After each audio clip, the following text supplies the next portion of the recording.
Well, do you remember the OnePlus X, which was launched as a budget phone?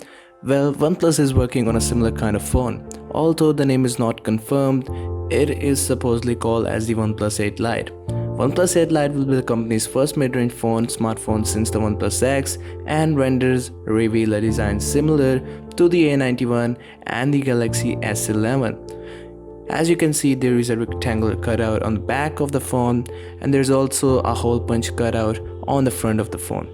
The design also shows that it might be using a Type-C port on the bottom along with the speaker grills, and on the front it will be having a cutout, as you can see, the hole punch, and it will be having volume rockers on the right side of the phone and the power button as well.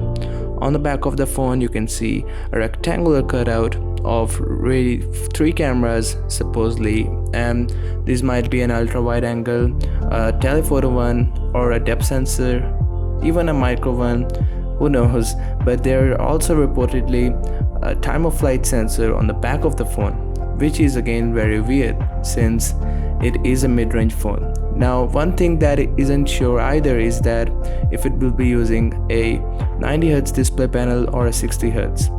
And it is really good that the company is working on a mid-range phone, since the prices are really high for the OnePlus 7 and the 7 Pro, and OnePlus is no longer a cheaper brand that you would consider to buy for a mid-range phone. So it is good that the company is working on it, and if there are more leaks, I will let you know. Subscribe for more videos like this. This is Arez, and I'm signing out. Peace out.